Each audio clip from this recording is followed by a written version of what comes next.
60 రోజుల్లో ఇంగ్లీష్ నేర్చుకుని అద్భుతంగా మాట్లాడేలా మేం చేస్తాం. వెంటనే స్పోకెన్ ఇంగ్లీష్ క్లాస్‌కి జాయిన్ అవ్వండి.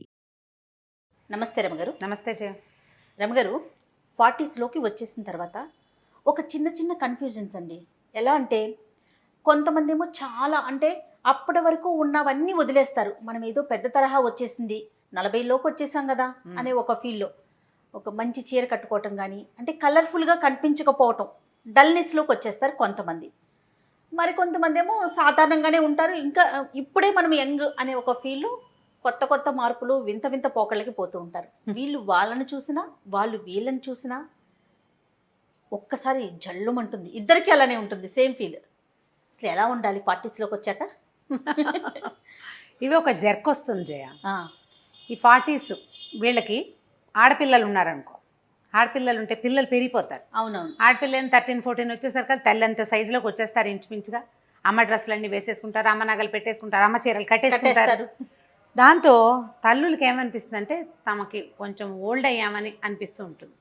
దాని తోడు చుట్టుపక్కల ఉంటారు, లేకపోతే భర్తలు కూడా ఇంకా పిల్లని ఎంత అయింది నీకెందుకు వేషం అలాంటి.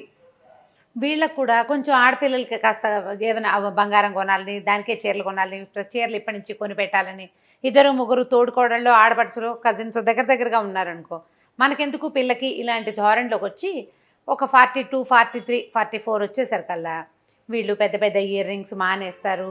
తర్వాత ఏమో కొంచెం పల్చటి చీరలు మానేస్తారు, కాస్త ఫిగర్ హగ్గింగ్గా దగ్గరగా ఉండే డ్రెస్సులు మానేస్తారు, చెప్పుల దగ్గర నుంచి మార్చేసుకుంటారు జయ. చెప్పుల దగ్గర నుంచి ఓల్డ్ స్టైల్లోకి వచ్చేస్తారు. బాగానే ఉంటుంది. ఇలా నడుస్తుంటే కొంతకాలం నడుస్తుంది. సడన్గా వీళ్ళకు ఒకరోజు వాళ్ళ క్లాస్మేట్ కనిపిస్తుంది.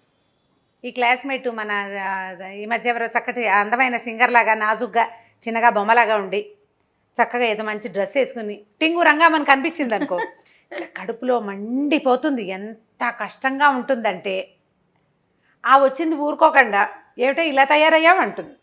అనేసరికి చాలా దుగ్ధగా ఉంటుంది. అది కరెక్టో నేను కరెక్టో అర్థం కాదు. అలాగే ఉండాలా, ఇప్పుడే కదా మనం జీవించాలి అన్నట్టుగా ఉండాలా, లేకపోతే ఇట్లా కొంచెం పెద్ద మనిషి తరహాగా అని మనం అనుకుంటున్నాం కదా, ఈ తరహాలో ఉండాలా, మనకి ఎప్పటికీ అర్థం కాదు. అయితే రమ్మగారు, ఉద్యోగాలు చేసే మహిళలను తీసుకుందాము. కనీసం ఒక 25-30 లోపు పెళ్ళయింది అనుకుందాం. 30 నుంచి 40 లోపు పిల్లలు పుట్టడం, మళ్ళీ మన బాడీ మనకి వచ్చే అవకాశాలు రావటం, 1-2 డెలివరీస్, ఈ కార్యక్రమాలన్నీ అయిపోతాయి కదా. 40 దగ్గర పడుతున్న దగ్గర నుంచే మన ఫిగర్ మీద మనం కాన్సన్ట్రేట్ చేయగలుగుతాం. ఎవరు ఉద్యోగాలు చేసే మహిళల సంగతి నేను చెప్తున్నా. అలాంటప్పుడు వాళ్ళకి ఎలాంటి ఆలోచన ఉంటుందంటే, జనరల్గా సరే ఒక 10 ఏళ్ళు వెనక్కి వెళ్ళిపోయింది కెరీర్ మొత్తం, మళ్ళీ మనం రీస్టార్ట్ చేస్తున్నాం, మళ్ళీ మనం నలుగురిలోకి వెళ్తున్నాం, ఉరుకులు పరుగులు పెట్టాలి, అందులో భాగంగా మనం కూడా ఫిట్గా ఉండాలి అనే ఆలోచన వచ్చేస్తుంది. ఇప్పుడు ఫిట్ సరే, అన్ని మార్పులు చేర్పులు చేస్తుంటారు. చేస్తున్న ఉద్యోగాన్ని బట్టి కావచ్చు, లేకుంటే తిరిగే పరిస్థితులను బట్టి కావచ్చు. ఎందుకంటే ఒక 10 ఏళ్ళు వెనక్కి వెళ్ళిపోయాం కదా అనే ఆలోచన సహజంగా ఉంటుంది. ఇలాంటప్పుడు ఎవరైతే ఇంట్లో ఉంటారో వాళ్ళకి కనిపించినప్పుడు వాళ్ళకి మీరు అన్నట్లుగా నేను తప్ప వాళ్ళు కరెక్టా అనే ఆలోచన వచ్చేస్తుందేమో, బహుశా వస్తుంది కదా. అంతే. అయితే ఏంటంటే ఇప్పుడు ఏజ్ తోటి పెద్ద ఆలోచన చేయకూడదు ఈ రోజుల్లో. ప్రస్తుత సమాజం ఎట్లా ఉందంటే, ఇప్పుడు ఏజ్ తోటి సంబంధం లేకుండా నువ్వు గౌన్ వేసుకుని తిరగమని చెప్పరు ఎవరు. చిన్నపిల్లలాగా ఫ్రాక్ వేసుకుని తిరగలేము. కాకపోతే ఈ రోజులకు తగినట్టుగా ఎంతో కొంత మనం స్టైలిష్గా ఉండొచ్చు. దానివల్ల ఏంటంటే ఇప్పుడు ఈ ఏమంటారంటే మిడ్ లైఫ్ క్రైసిస్, నడి వయసులో వచ్చే ఇబ్బందులు, ఇవి శారీరకమైన ఇబ్బందులు 50 దగ్గర పడేసరికి వస్తాయి. 40లో వచ్చేది ఏంటంటే మానసికమైన అశాంతి, ప్రశాంతత కోల్పోతారు జయ. ఏ విషయాలకంటారు? ఓల్డ్ ఏజ్ వచ్చేస్తుంది అనిపిస్తుంది కదా, వయసు పెరిగిపోతుంది, పీరియడ్స్కి సంబంధించిన ఇబ్బందులు వస్తాయి, దానికి తోడు ఈ షాక్ ఒకటి తగులుతూ ఉంటుంది. ఇది ఒక డ్రామా ఎప్పటికప్పుడు. వాళ్ళు ఎంగగా కనపడుతున్నారు, నేను ఎందుకు కనపట్టలేదు, రకరకాల భయాలు వచ్చేస్తాయి. జీవితం మీద, అస్తిత్వం మీదే రకరకాల భయాలు వచ్చేస్తాయి. ఈ భయాల్ని జయించండి. లాస్ట్ టైం చాలా రోజుల క్రితం మనం ఒక వీడియో చేసాం, నువ్వు లేవు, నేను ఒకదాన్ని చేశాను. కొత్తది ట్రై చేయండి, మార్పును తెచ్చుకోండి జీవితంలోకి, ఏదైనా చెయ్యాలనుంటే చేసేయండి అని. నేను జీన్స్ ప్యాంట్ వేసుకోనని ఒక ఆవిడ ఎవరో అడిగారు. వేసుకోండి, దాని మీదకి సరిపడా ఒక పెద్ద చొక్కా వేసుకోండి, మరి మీ అమ్మాయి వేసుకుని షర్ట్ కాకుండా అని చెప్పాను. ఏదో ఒకటి చెప్పాలి. ఇప్పుడు ఏంటంటే మనం ఇలా షాక్కి గురయ్యేలాంటి పరిస్థితులు ఉన్నాయి ఇప్పటికీ కూడా. ఇప్పుడు ఎవరు అట్లా లేరు అని వస్తాయి మనకు కొన్ని కామెంట్లు. ఇప్పటికీ ఉన్నారు. అందుకని ఇప్పుడు 30s లో మనము మన పిల్లలతో సమానంగా వేసుకున్న బట్టల్ని ఉమ్. 40s లో వేసుకోలేకపోతాం. ఫర్ అంత ఎగ్జాంపుల్ చేయొద్దు. నేను చెప్తా వినండి. ఆ. నేనున్నాను, ఉమ్. నా చుడిదార్ మా అమ్మాయి వేసేసుకుంటది. ఇప్పుడా ఫర్ ఎగ్జాంపుల్ చెప్తాను, Okay. గుడ్డది కాబట్టి సరిపోదు అనుకోండి. ఉమ్. అదే 40s లో ఉమ్. మేమిద్దరు షేర్ చేసుకోలేకపోతాం. నాకు ఒకలాంటి భావన వచ్చేస్తుంది, పిల్ల వేసుకునేది నేను వేసుకున్నా, లేదా నేను వేసుకునేది అది వేసుకుంటాను, చూసే వాళ్ళు ఏమనుకుంటారో అనే ఒక ఆలోచన రాదంటారా మరి? వస్తుంది. ఇప్పుడు పిల్ల వేసుకునేదంటే వీటికి కొంత కన్జర్వేటివ్ థింగ్స్ కొన్ని ఉంటాయి కదా జయ. పిల్లలు వేసుకునేదంటే జీన్స్ టీ షర్టు, భుజాల మీద ఎక్కడో ఇక్కడ ఓపెన్ ఉన్నవి, అవి పిల్లలు 20 ఏళ్ళ 18 ఏళ్ళ పిల్ల వేసుకుంటుంది. అది 39 42 ఏళ్ళ ఆవిడ వేసుకోలేకపోతుంది. అవును, అంత కాకపోతే కొంచెం దానికి దగ్గరగా ఉండేలాంటిది ఇంకొకటి ఏదో ట్రై చేయొచ్చు కదా. Yes correct. మనకు అనుగుణంగా మనం వేసుకోవచ్చు. మనం వేసుకోవచ్చు. ఇప్పుడు ఏంటంటే 45 రాగానే మీరు ఓల్డ్ అయిపోయినట్టు కాదు. 55 వస్తే కొంచెం పెద్దవాళ్ళు అన్నట్టు, ఓల్డ్ కాదు. 55 కూడా ఓల్డ్ కాదు జయ. ఓకే. ఇప్పుడు సినిమాటిక్గా మనం పేజ్ 3లో కనపడే వాళ్ళలాగా చేయలేకపోతాం.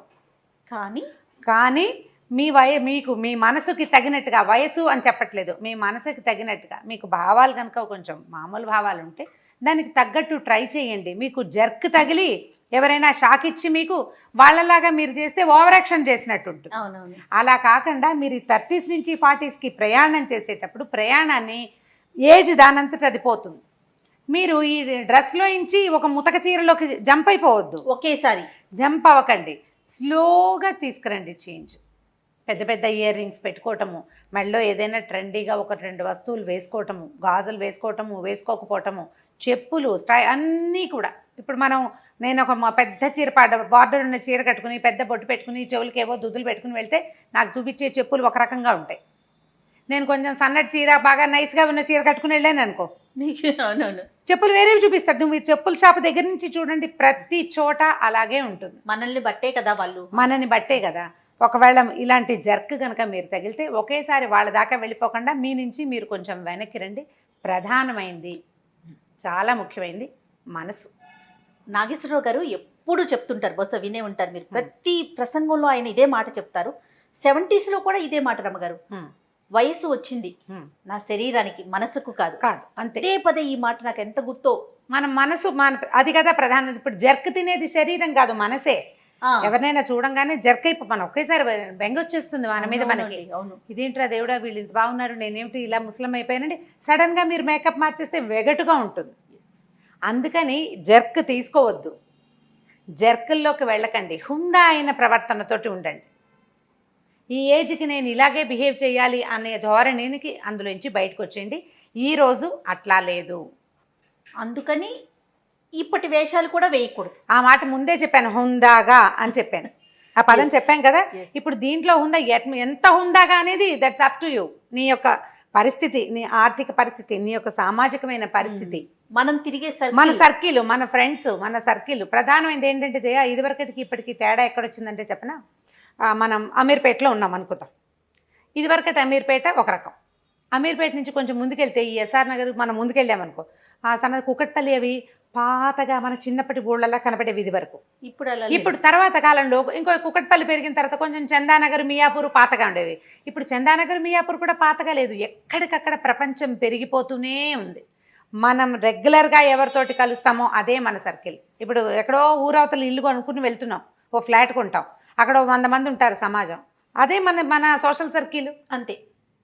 మన చుట్టాలు పల్లెటూళ్ళలో ఉన్న వాళ్ళు కాదు మన సర్కిల్.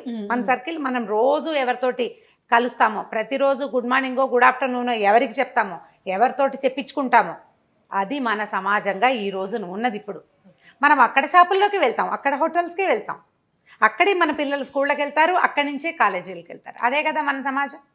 సో చిన్న ఆ పెద్ద గుంపుల నుంచి విడిపోయాం, ఈ చిన్న గుంపులో కొత్త గ్రూప్ తయారవుతుంది.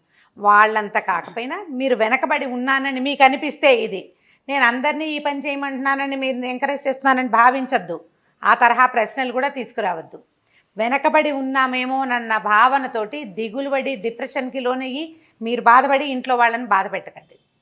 వెనకబడి ఉన్నామనిపిస్తే పెద్ద స్టెప్పులు తీయద్దు, 1 స్టెప్ తోటి ముందుకెళ్ళండి.